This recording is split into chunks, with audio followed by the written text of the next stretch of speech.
I am a teacher by profession. I want to ask that I have read some books in which I get references of Bukhari, Tirmidhi, Ahmad and Muslim and so on. I just want to know, are these references authentic? And if not, then which other book should be referred for more information about particular surahs? Thank you. बहन ने सवाल किया है कि उनने किताब पढ़ी, उसके अंदर बुखारी का हवाला दिया गया, मुस्लिम का, अहमद का, तिरमिज़ी का. वो ये जानना चाहती है कि ये किताबें ऑथेंटिक है या नहीं, कि वो सही है क्या नहीं.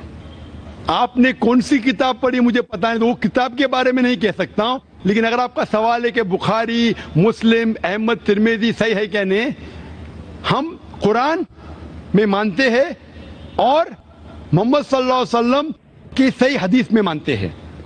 हदीस क्योंकि 1400 साल पहले हमारे पैगंबर मोहम्मद सल्लल्लाहु अलैहि वसल्लम ने फरमाई थी.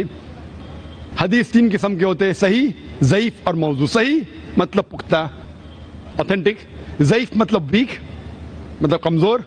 मौजू मतलब गढ़ी हुई, कंकॉक्टेड.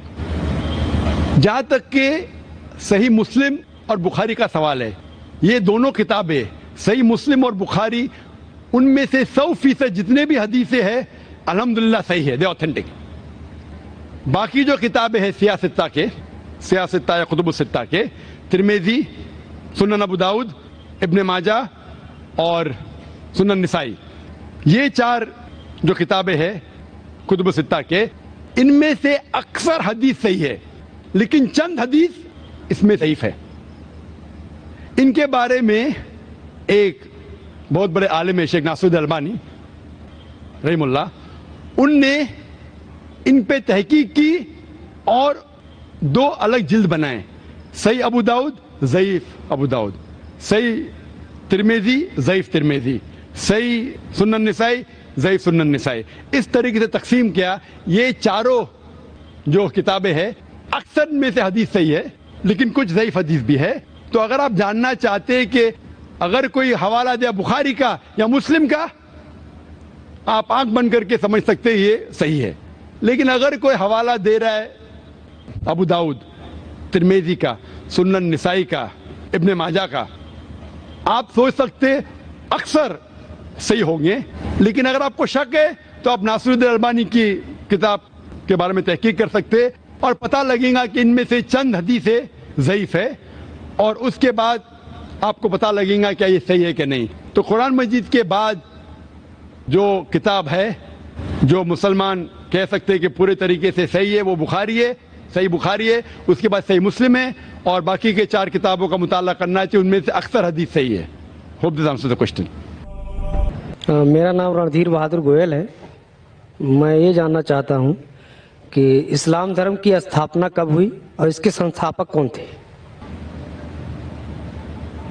आप जरा आपका सवाल फिर से दोहराएंगे. सर, जानना चाहता हूँ कि इस्लाम धर्म की स्थापना कब हुई और इसके संस्थापक कौन थे? बहुत से लोग को गलत फहमी है कि इस्लाम धर्म 1400 साल पहले आया और मोहम्मद सल्लल्लाहु अलैहि वसल्लम इसके बानी हैं. इस्लाम धर्म जब इंसान ने इस धरती पे, इस जमीन पे कदम रखा, उस वक्त से पहले से इस्लाम है. और मोहम्मद सल्लल्लाहु अलैहि वसल्लम इसके बानी नहीं है, इसके फाउंडर नहीं है. मोहम्मद सल्लल्लाहु अलैहि वसल्लम अल्लाह सुब्हानहू व तआला के आखिरी पैगंबर है, आखिरी रसूल है. तो ये धर्म इंसान जब से जन्म लिए उसके पहले से है. इसको बनाया किसने? अल्लाह ने, खुदा ने. अल्लाह ताला कुरान में लिखते हैं सूरह अल इमरान में सूरह नंबर 3 आयत नंबर 19 में, इन्न दीन इंदल्लाह इस्लाम, सिर्फ एक ही सही दीन है, वो इस्लाम. और अल्लाह ताला फरमाते हैं सूरह अल इमरान में सूरह नंबर 3 आयत नंबर 85 में कि अगर कोई दूसरा मजहब इस्लाम के अलावा इख्तियार करता है वो आखिरत में खसारे में है और खुदा बिल्कुल इसको नहीं मानेगा. तो सिर्फ अल्लाह ने एक ही दीन भेजा, खुदा ने एक ही दीन भेजा, वो है इस्लाम.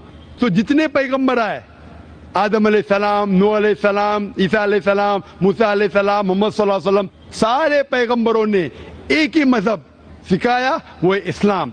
इस्लाम आता है लफ्ज सलाम से, जिसके मानी है अमन, जिसके मानी है पीस. इस्लाम आता है अरबी लफ्ज सिल्म से, जिसके मानी है कि अल्लाह ताला کے خواہش کے مطابق زندگی بسر کرنا. تو اسلام کے معنی امن حاصل کرنا اللہ سبحانہ و تعالیٰ کو ماننے کے بعد, اسے کہتے ہیں اسلام, اور جو اس پہ چلتا ہے اسے کہتے ہیں مسلم. Hope the answer the question, brother.